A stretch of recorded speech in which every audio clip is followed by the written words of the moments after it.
Pod do Arte, um podcast dedicado a falar sobre arte, cultura e educação. Gente, estamos aqui no podcast do Arte por toda parte e com um dia muito especial vamos falar de educação com a Kátia. Kátia, se apresenta, fala quem você é um pouquinho. Bom dia, pessoal. Eu sou estudante de pedagogia da URGS, sou professora aqui no projeto Arte por Toda Parte no Polo Porto Alegre e sou muito apaixonada por arte e educação. Tá, e Kátia, falar assim, eu sou professora, hoje as pessoas não falam eu sou professora com orgulho que a gente fala. O que é esse sentimento que você tem? Eu sou professora, por que esse orgulho todo? Como você vê um professor hoje?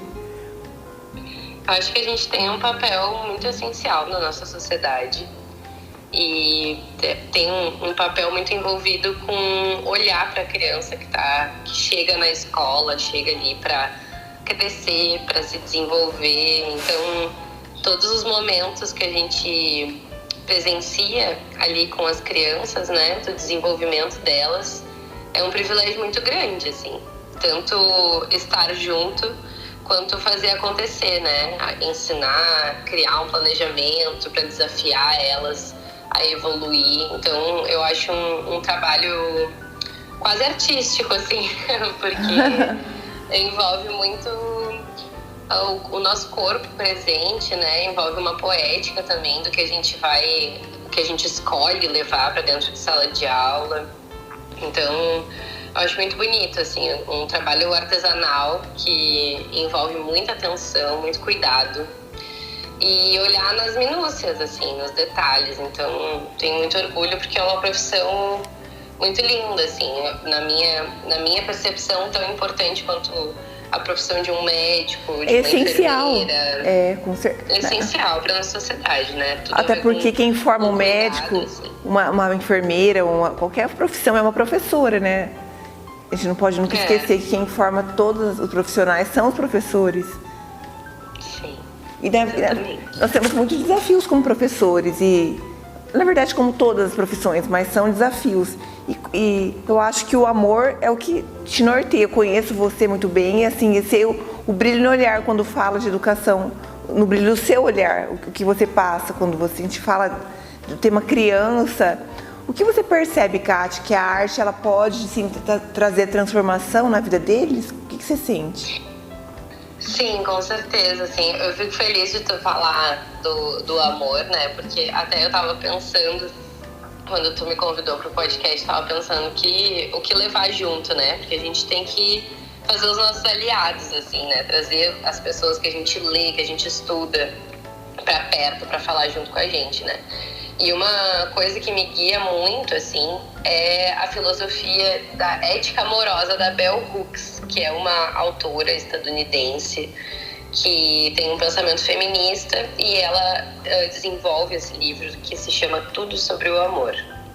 É um livro muito lindo que faz várias reflexões sobre como a nossa profissão, assim, ela tá muito envolvida com a arte de amar, né? E a gente precisa estudar a arte de amar mesmo, a gente aprende a amar, né? Não é algo que vem pronto, assim. A gente tem várias referências em casa, na família, outras referências de amor, às vezes referências que são um pouco perturbadas, assim, por questões de violência junto. Então, a gente aprender a olhar para o amor como uma perspectiva de cuidado, de responsabilidade, de compromisso, que envolve várias coisas diferentes, vai nos ajudando a crescer, né? Nos ajudando a evoluir. E eu acho que para o trabalho que a gente desenvolve no projeto Arte por Toda Parte, com crianças e adolescentes, é muito essencial a gente levar esse olhar, assim, porque a gente tem um momento pontual na vida dessas crianças e muito transformador, sim, porque elas têm acesso a vários materiais diferentes, muitos que não estão dentro da rotina delas, e elas têm a possibilidade de experimentar aquele material, criar, se expressar ali. E muitas vezes o maior trabalho que a gente faz, além de levar e ensinar, né, como se usa esse material, é ouvi-las. Então, a gente está presente ali, disponível para estar junto, para reconhecer os pequenos avanços que elas fazem, né? De conseguir projetar uma coisa que elas querem que vá para a tela, de conseguir realmente levar o desenho, de investir o seu tempo ali. Elas nos agradecem muito, assim, nesse processo, né? De estar junto com elas, vendo elas evoluindo. Na verdade, a gente percebe que muitas das vezes o que a criança precisa é de atenção, né? Isso. É de atenção plena, na verdade. Você parar, olhar para ela, escutar o que ela tem para falar, ouvir, né? Isso, exatamente. E sem a pretensão, assim, né, de querer resolver todos os problemas da criança. Porque cada criança vem com uma história, vem com as suas uma bagagem familiar, vem com o né? seu contexto, mas a simples disposição de ouvir, de estar ali presente, muda muito. Elas se sentem mais confiantes para se desafiar ainda mais dentro da... O Kátia, isso é uma dica para as mães que estão ouvindo a gente também em casa, né? Porque as mães, às vezes, não têm mais, por esse mundo corrido, tão tecnológico, não tem tempo de parar para escutar seu filho. E aí o filho começa a ficar rebelde, a fazer coisas assim para chamar a atenção dos pais. Mas o que na verdade ele precisa é só de ser ouvido, não é? Ter atenção. Sim. E na verdade as famílias precisam muito de uma rede de apoio, né? Para conseguir ouvir essas crianças. Eu gosto muito de uma frase que a gente ouve muito dentro da pedagogia, que é para fazer uma criança crescer, a gente precisa de uma aldeia inteira. Não só uma família. Claro que pai e mãe são essenciais, né? Ou as outras configurações familiares, né? Mãe, pai, enfim. Os responsáveis, ou as mães solos também, pais solos. Existem várias configurações de família, mas toda família precisa de uma rede de apoio. A escola pode ser essa rede de apoio, outros amigos, outras instituições, né? Então, isso ao longo de todo o crescimento da criança, não só na primeira infância, mas na adolescência, principalmente, em que a criança está se desafiando ali, olhando os referenciais que estão ao redor dela, né? Então, eu acho que para as mães e pais que nos escutam, assim, é muito importante a gente também ter compaixão com esse processo, assim, né? Autocompaixão, compaixão com seu filho que está passando por um momento super cheio de desafios, assim, né? Com o corpo cheio de hormônios, a cabeça cheia de questionamentos. Então, acho que esses princípios, assim, de lembrar do amor e seguir buscando o amor, independente das dificuldades de encontrá-lo no caminho, vão nos levando adiante, né? Vão nos ajudando a crescer. Sim. E, na verdade, a educação é um desafio, né? É um desafio que as pessoas não estão assim, tão dispostas a participar de uma forma consciente, mas a gente continua confiando. E eu queria perguntar para você, dentro do projeto, o que aconteceu já assim, na parte do seu trabalho com as crianças que te marcou? Uma criança que falou algo que te emocionou, ou que uma situação que aconteceu que você ficou, puxa vida, isso acontece. Tem alguma coisa para você contar pra gente? Eu acho que de todas as situações, assim, cada instituição tem as crianças que nos marcam mais, né? Que são geralmente as que se abrem mais pra gente se aproximar. Mas eu não tenho uma história específica, mas um movimento que eu vejo se repetir. E isso eu acho que tem muito mérito da nossa equipe, assim, de conseguir acessar esse lugar da criança, né? Que é quando a criança, a gente chega na escola, no serviço de convivência, fortalecimento de vínculo, e ela nos olha com um brilho no olho e vem lá de longe para nos abraçar. Então, essa sensação, assim, de acolhimento que as crianças nos dão e nos fazem pertencer àquele lugar por algumas semanas é muito forte. E também, assim, já vi acontecer mais de uma vez também, e telas muito lindas, assim, né, surgindo daí, de as crianças encararem a tela em branco e se frustrarem muito só na parte de desenhar com lápis.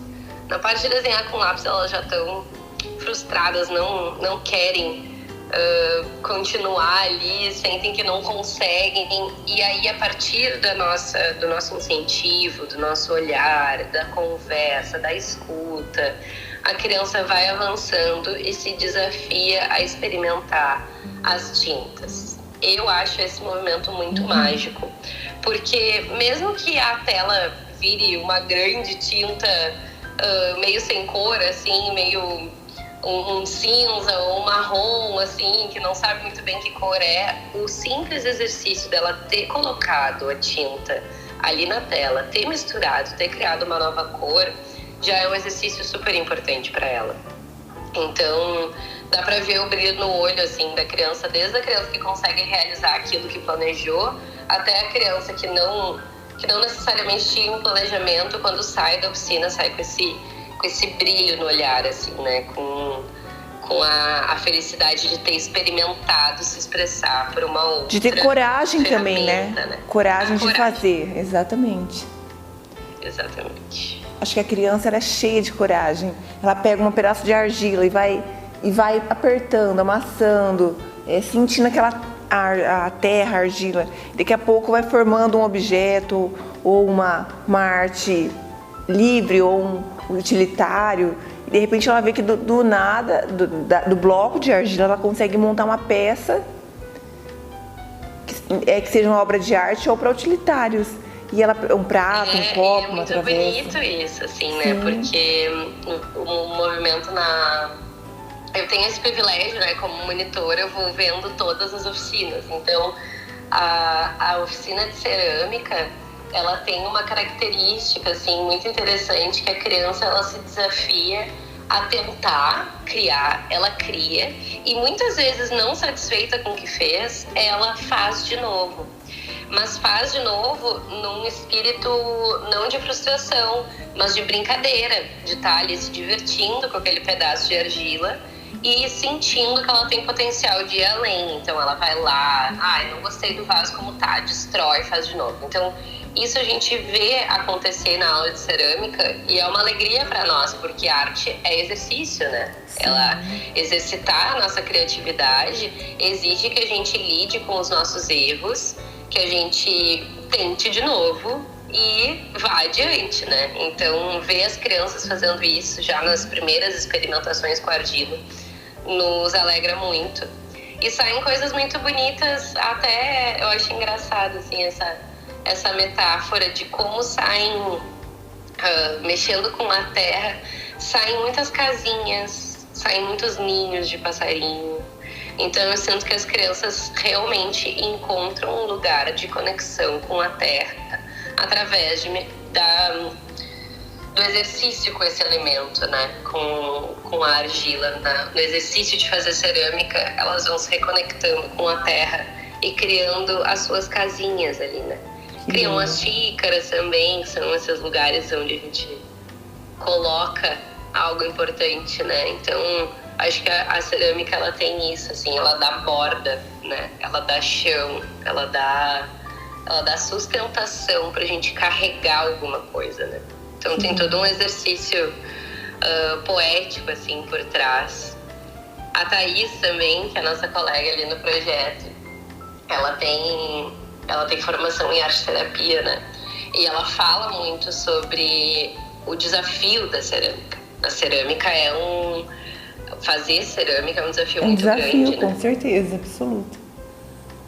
E eu acho que eles devem ficar assim admirados em chegar numa sala de aula, encontrar uma mesa também cheia de frutas, que é Arte no Prato, né? Que é a nossa outra oficina que o projeto oferece. Que assim, eu nunca vi nada igual. E eles se encantam com aquelas cores, com aqueles alimentos que, na verdade, ali a gente olha o alimento de uma outra forma, né, Kátia? Uma forma mais poética, artística.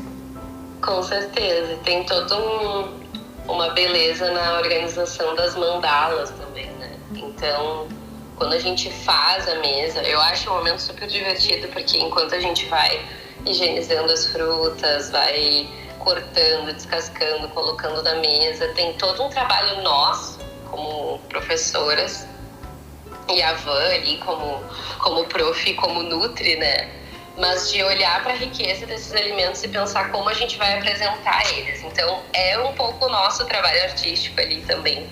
Então, é uma oficina que envolve todo mundo mesmo, assim. E é bem como tu falou na nossa formação, lá nos nossos primeiros encontros, tu nos dizia, né? Que essa é a oficina que chama a escola inteira. E a escola inteira vem ver. A escola fica cheirosa. Até pelo perfume, né? Exatamente. Então, vem as meninas da cozinha, vem todos os professores. A gente entrega um pratinho para os professores para eles fazerem suas próprias mandalas também. Então, é um processo muito bonito, assim, da gente ver a alegria de comer aqueles alimentos que são, na verdade, parte cotidiana, assim, da nossa vida. Não tem necessariamente nada de muito extraordinário, a não ser a nossa disposição de colocar aquelas frutas de uma maneira muito linda no nosso prato, de olhar para aquilo como realmente uma obra de arte e depois saborear essa obra de arte, né? Então, é uma diferença de olhar. É uma diferença. E eu tenho certeza absoluta que eles, quando voltam para casa, para sua vida, quando olhar uma banana, uma manga, já não vai ver só como uma fruta ali solta. Vai lembrar do momento da escola, onde fez a arte no prato, onde ela usou aquela fruta e teve um olhar carinhoso com ela, né? Na verdade, marca Exatamente. A vida. O alimento olhar já de carinho com o alimento, né? E a mandala também ela é auto-organizadora, né? Ela Sim. É uma ferramenta mesmo de auto-organização. Então, para a criança aprender a fazer uma mandala, entender como se usa ali os princípios de simetria, entender como organizar isso num prato. Às vezes saem umas esculturas, às vezes saem umas outras coisas, né? Que eles se animam. Mas é muito bonita, assim, porque a mandala, ela tem essa é uma ferramenta de aterramento, assim, né? Então, volta para essa conexão com o próprio corpo, com os gostos que a gente sente, né? E num mundo que a gente está cada vez mais acelerado ou com a nossa visão embaçada, assim, né? Olhando para a tela de um celular, sem estar necessariamente conectados uns com os outros, é um momento super importante para eles, né? E, Kátia, na nossa caminhada, eu percebo, assim, várias, por exemplo, professoras mesmo, adulto que eu quero falar, né? Que nunca comeu uma manga palmer, que nunca comeu uma mirtilo. Vocês percebem aí em Porto Alegre também isso? Porque aqui é direto. Professoras que não só crianças, a gente vê sabe? Aqui muito as profs, aqui elas nos acompanham, assim, com muita...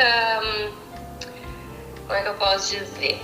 Elas estão sempre preocupadas em nos oferecer o melhor que elas podem dentro daquela instituição, né? Então, eu vejo que na arte do prato, elas têm um momento em que elas relaxam um pouco e elas se permitem criar. Tem professora que repara mais no sabor. Mirtilo realmente é uma fruta que a gente não usa muito aqui, então eu já ouvi algumas dizendo que nunca tinham provado. Figo natura. E é legal porque muitas de nós dentro do projeto também não tínhamos provado, né? Então fica aquele sentimento assim coletivo de coisa boa, né? Provar uma coisa nova, assim. E a gente repara muito no sabor juntas, né? Então, mas eu vejo que é um momento muito de conexão das professoras, em que elas conseguem parar um pouco e fazer o próprio exercício. Que a gente não consegue fazer isso com as telas, com a argila, porque a gente faz um número específico para atender as crianças, que geralmente são muitas, né? Mas na arte no prato é uma experiência que ela provoca isso de fazer uma comunhão entre todo mundo, assim, né? Então, vem a coordenadora da escola, que geralmente é quem nos recebe, vem as professoras, vem as senhoras da cozinha, que estão sempre super dedicadas lá em fazer almoço, fazer café da tarde.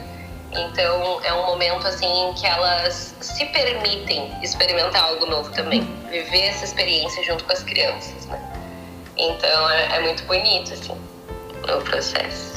Kátia, se você puder dar uma mensagem para essas mães, para esses pais que estão ouvindo a gente, o que você falaria, tipo, para a educação do filho deles, em questão de atenção, ou de cuidado, ou de estímulo? O que você tem como pedagoga para falar? Eu acho que o recado maior, assim, para todos nós, na verdade, é que a gente não nasce pronto para amar, né? A gente aprende a amar. E eu acho que essa disposição de estar aberto, refletindo sobre si, sobre como se relaciona, já é muito, assim, né? A gente vai errar, tanto como professora quanto mãe, é normal, né? Isso acontece, somos humanos. E não é o fim do mundo, errou. Errar é humano mesmo, né? E depois se recomeça de novo, é assim. E recomeça, e é muito importante a gente ter compaixão no processo, né? Eu acho que essa palavrinha, assim, ela precisa ser destrinchada por nós, mas a compaixão tem muito a ver com a gente entender todas as partes e entender que todo mundo tá querendo acertar. No fim, é isso. Todo mundo quer acertar e dando o nosso melhor, muitas vezes a gente erra. Ainda assim, a intenção por trás é sempre a melhor. Então, se a gente olhar com compaixão, tanto para nós quanto para as crianças, eu acredito que a gente consegue lidar com o cotidiano, que é estressante mesmo, que vai ser desafiador mesmo, com um pouco mais de leveza, com um pouco mais de amor e manter a nossa cabeça, assim, a nossa atenção para o nosso crescimento. E acho que tem até a ver com o crescimento espiritual isso, assim, porque é uma missão de vida que a gente se coloca, né? Amar melhor é uma missão para toda a vida, né? Aprender a amar. Não é um curso que a gente completa em 2 anos, é assim, algo que a gente vai aprendendo ao longo de toda a nossa caminhada. Exatamente. Da vida. Kátia, obrigada, pela sua participação. E eu que agradeço. A gente tem as nossas redes sociais do projeto para ver o trabalho do Arte por Toda Parte. Você quer deixar alguma página, alguma coisa para as pessoas conhecerem você? Não, acho que ali pelo próprio projeto já dá para me ver muito em exercício ali. Eu adoro as fotos que a gente tá lá junto com as crianças, olhando as crianças. Acho que isso é o essencial, assim. Para mim isso já é o suficiente. Obrigada, Kátia? Obrigada mesmo. Que agradeço. Beijão, tá? Beijo, tchau. E aí, curtiu? Compartilha esse podcast que semana que vem tem mais.